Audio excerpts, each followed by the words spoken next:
Welcome to Timeout with Kevin. This is Coach Crowley. So she is the assistant girls basketball coach here at Duncan. The first question I ask is, who is the hardest person you ever had to guard? Let's see. On the boys' side, I would say Chevis Smith, which is my brother-in-law. I think guarding Chevis is very hard because he can go left or right. He can finish at the rim. He can shoot. So it's like, oh, if I play off of him, he going to drain a three in my eye. And then if I try to pressure up, he going to take me to the rim. Also because males are more skilled than females, so he's very quicker than me. He's played so long. So that's probably the hardest person I've ever had to guard. In college, I want to say there was a girl we played Rogers State, very great point guard, very quick. And so, yeah. So, like, what was, like, your high school experience? I know you graduated from Duncan and everything. How was that? Freshman year, we played our freshman schedule, got moved up to JV. My sophomore year, I believe it was, going into my junior year, tore my ACL, so I had to sit out. Trained, came back at 6 months. Third game into the season, tweaked my knee again, so I had to sit out my senior year.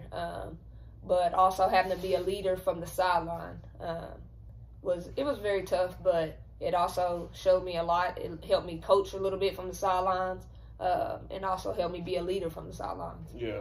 So, like, how was it, like, coming back from the injury? Like, was it tough for you mentally? Or, like, did you ever want to quit? Or just mentally, the pain.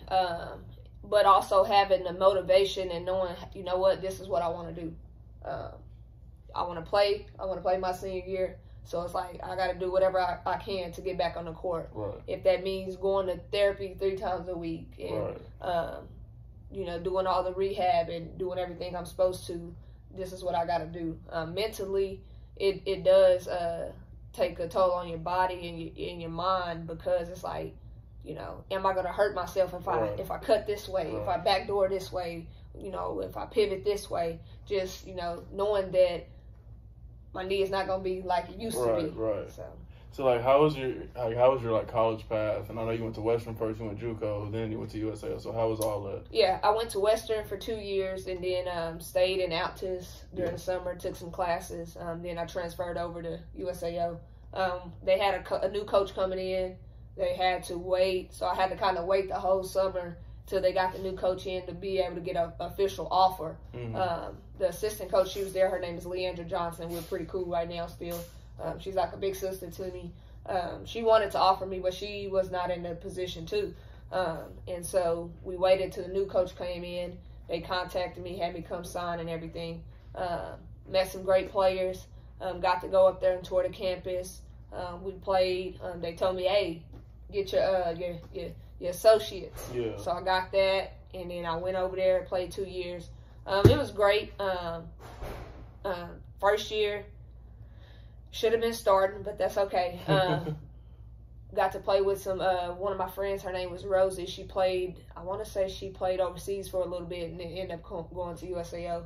But it was a great experience. So, like, what were some, like, your mentors, like, coming up from high school, college? Like, who were some of your biggest mentors that you think? A couple of my biggest mentors, my cousin Larry, my brother Chevis. I looked up to Chevis a lot, even when I was younger, watching him play in high school. And I would like to say, like, my coaches. Yeah. My coaches played a significant role in my life, and going to play sports in college and stuff like that.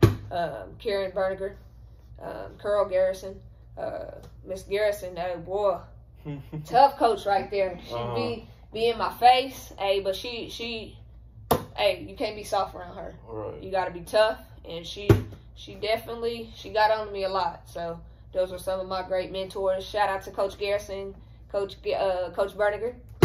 So, like, what made you choose coaching more than anything, Well, first, because it kind of took you a while. Yeah. I went and played. When I finished over at USAO, I was going into the Air Force. I didn't know that. So, I wanted to go to Air Force. I wanted to do something totally different. And then I had a change of heart. Could have been a little bit afraid, being away from family and things like that.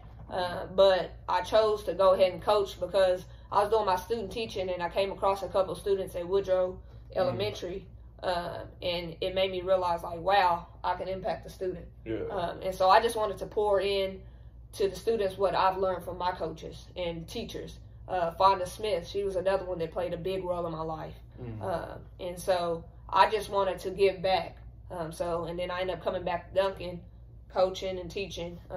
And so it was a great choice. Do I wish I would have went to the Air Force? Probably. But I've accomplished so much. Getting to work with different students and touching lives like the students they've been through the things I've been through. Right. And just knowing, hey, it doesn't matter what you've been through in life. You can accomplish, you can do anything you set your mind to. So you being, you played, Coach Kephart, all y'all have played. Like, do you think that really helps as a coach, knowing what the players go through, and what do you try to help the girls that you see, especially the guards coming up? I feel like, just even Coach Kephart, he's played, high school, he went to college, he went and played overseas. I didn't never get to play overseas, but that's okay. But it helps knowing I can work with the guards and work with a Kaylee Foster or work with Alexis Giles or Kendall Lefford. Because I played that role on this same court. Right. So I know what the game is. And even nowadays, it's a little different than what it was back when I played. How so? I think the competitiveness. But it's a little different. But just even, getting those girls ready, mentally, physically, all of that.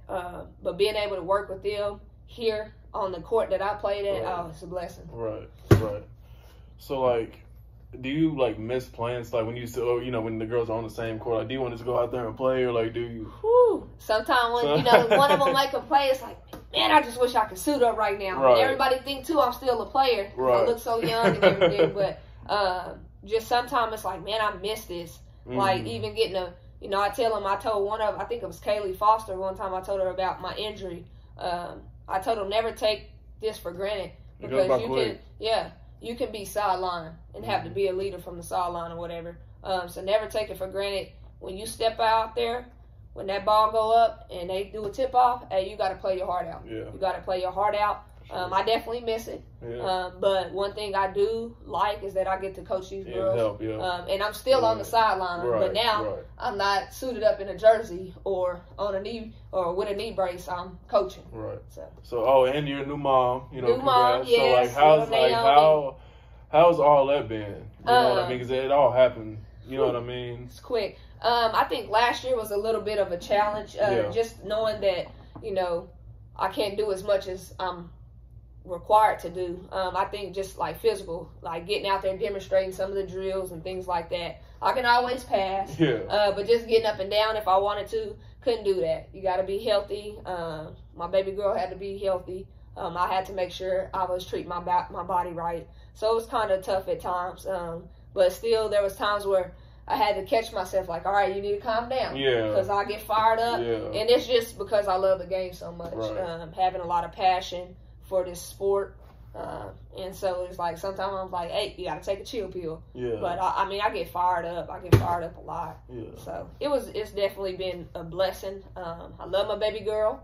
I can't wait till she can play this sport. Little Hooper, yep. So what, 2020 had a lot of challenges, with everything going on. So what, obviously she wasn't born yet. So what are some things you're going to tell her about kind of what we went through in 2020 and what are some of the things that you'll remember when she gets a little older? This COVID, it set us back. And one thing I would tell her, even if you can't get in a gym, if we got a basketball goal and we got one of these at home, you can always get out there and create your own little workout. Right. Get out there, do some running, do some ball handling, just get some shooting in, because we were forced to not be able to get in the gym at times. So you never want something like that, like COVID, to limit you from getting better. Yeah, because it was tough for us even. You know what I mean? Because working out all week and then getting ready to play, and then Mm-hmm. Friday, we can't play. Yeah. You know what I mean? And people quarantined. It was tough. Yeah, definitely. When you stuck in the house a lot of people gained a lot of weight with that COVID because they wasn't being able to get in the gym or just going through normal life to being basically quarantined at times. Right. You got to be able to. You got to get out there. You got to do something, even if it's at your house. Right. So like, what were some of the things 2020 taught you just as an individual? What were some things? Let's see. 2020. It was a long year. Mentally, even I think one thing, our pastor, we started doing we had service online, and they took it away where a lot of people couldn't go to church. Mm-hmm. But a lot of it taught me there's a lot that you can do at home. Okay, like we wasn't able to get in church, or we wasn't able to be in the gym or whatever. But like I said, you can do a lot on your own. Mm-hmm. But you got to be willing. You got to be willing to do that. So. Right. So, like, how has, women's, back to the basketball side, how has women's basketball evolved from even when you played and when you watched, just growing up? Man, I feel like it's different. I think, because you said competitiveness. Yeah, just on the competitive side, it's different. Just, kids competing. A lot of girls now don't want to get in the gym. And it's different versus boys. Boys will live in the gym. But on the girl side, sometimes it's like you got to drag them into the gym. But we need more dogs. Yeah. And I mean that in a good way. Right. Just getting in there, being a gym rat, basically. Getting out there competing. But, putting in the work. Right. Yeah, because, so what are some steps you think, just just on the platform, softball, volleyball, but just whatever sport girls play, how do you think that can grow? And how do you think that just viewers and everything should appreciate women's sports more? I think, just if you're on the coaching side of it, just continuing to develop those relationships with those girls, getting them in the gym, making the gym available, doing whatever you got to do as a coach to, get more girls out to your program or whatever. I think it'll help. It'll help with the numbers. Even like last year, we had maybe 5 freshmen. Mm-hmm. Maybe I might be a little wrong. I might be off on that. And then even the year before then, we had less than that. The numbers all over, not even just Duncan, but everywhere else too, the freshman numbers are decreasing. But I think a lot of it has to do with kids wanting to play. A lot of them, are quitting sports before they even give it a chance. Yeah. I think to get our numbers back up, a lot of kids got to participate in those sports. Give yourself a shot. And parents, too. Y'all got to push your kids. You got to. You got to push them. Don't just give them the option, you can quit freshman year. Well, freshman year, you haven't even developed. It's hard, yeah. So give yourself, play that freshman year. And then if you don't like it, sophomore year, whatever, then you can make those decisions. But, give yourself a chance to play, to develop as a player. Mm. So, all right, time for the bonus question. All right, you have any questions question. before we start? You have any questions for me before we start? Yes, how was your transition from the college in Kansas to MacU? So that's a big difference. So, at Tabor, we kind of lost a little bit. And the talent level from, because the SAC, you played in it. So it's tough. National championship winners, everybody's all, it's really, really good. So in the KCAC, it was a little on that weaker scale. You know what I mean? So when I made the transition, because I was playing behind an All-American, I was guarding him in practice and watching him play. And I've never seen an All-American. We didn't have any at school at Tabor. So when I got there, we had all conference guards and everything. And it's just way different. And definitely.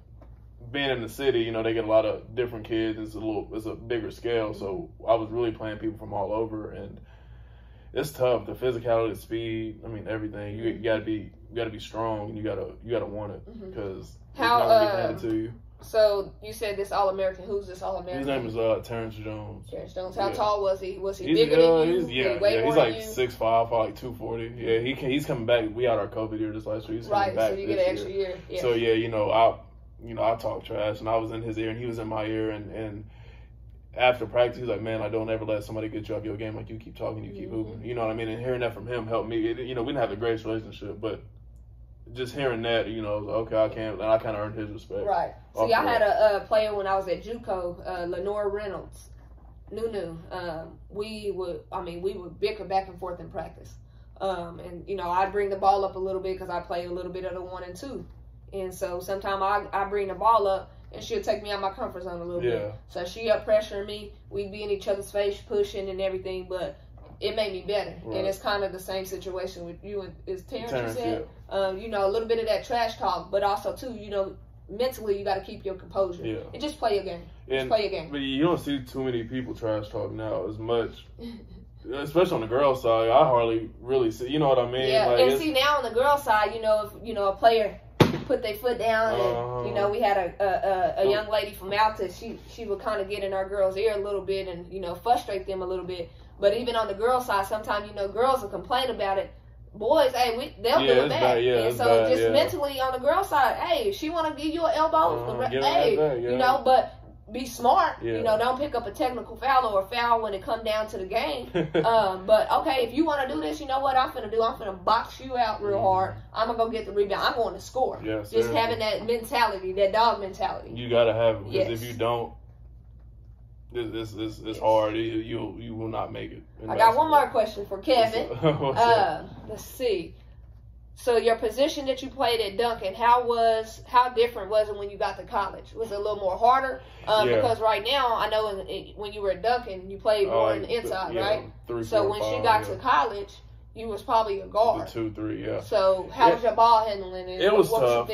So I redshirted, you know, at Tabor, and I really wanted to get that better, just quicker. And I still struggle with that some at MacU. Like, I have to get quicker. I know what I have to do, but I think it's helped too playing down low because I'm a little bit more well-rounded now. At, you know, even like yesterday we played pickup and I can post down low. You know, I can come outside. You know what I mean? I can do something. I can guard a big. I can guard the guards. You know, and I think that helps me so much. But it was also tough because my ball handling stuff wasn't at the rate it should have been when I got to school. You know what I'm saying? So I had to put a lot of time and big transition and dribbling and. Because instead of, you know, McGuire, you know, Kev, you know, you want to be the 3 today, Kev, like, run a 5, so you got a mismatch. Then MacU and Tabor, like, Kev, you're going to be a 2-3 every possession. I don't even want you posting up. Right. You know what I mean? So that's a lot. It's different. It's very, very, very different. Because you played the 1 and 2 pretty much. Yeah. So you didn't really have to worry about it. Yeah, there's times I try to, you know, post up a little bit from the down low, depending, too, if I had a smaller guard on me. And I remember one year we played, I want to say that was a Bethany, yeah. We played them, and it was one game I came back, and I had somebody smaller on me. Give me the ball. Just even having that mentality, knowing I was small, only a $110, but I'm trying to post you up, and just because I don't play my size, I play a lot there. I know I'm strong, so I don't care how little I am. I'm gonna try to post you up. And do you think playing with guys made that way, you know what I mean, like your mental way stronger? Yes, playing with Larry and playing with J.E. and playing with Bolo and Chevis and Eddie, just a bunch of them, knowing that I played with these males, it just made me a better female basketball player. And playing with Shayla Cumberson, she was one that she don't care about getting out there playing. When you play with the guys, hey, you got to just bring your A game. You got to bring your toughness, because when you're out here playing with them, it's way different than when you play with, you know, girls. So then once I did get out there and start playing with the females, it didn't bother me a lot. Gotcha. Yeah, that's all I got for you today. So here go the bonus question. So we're going to go with the Mount Rushmore of athletes. Top 4.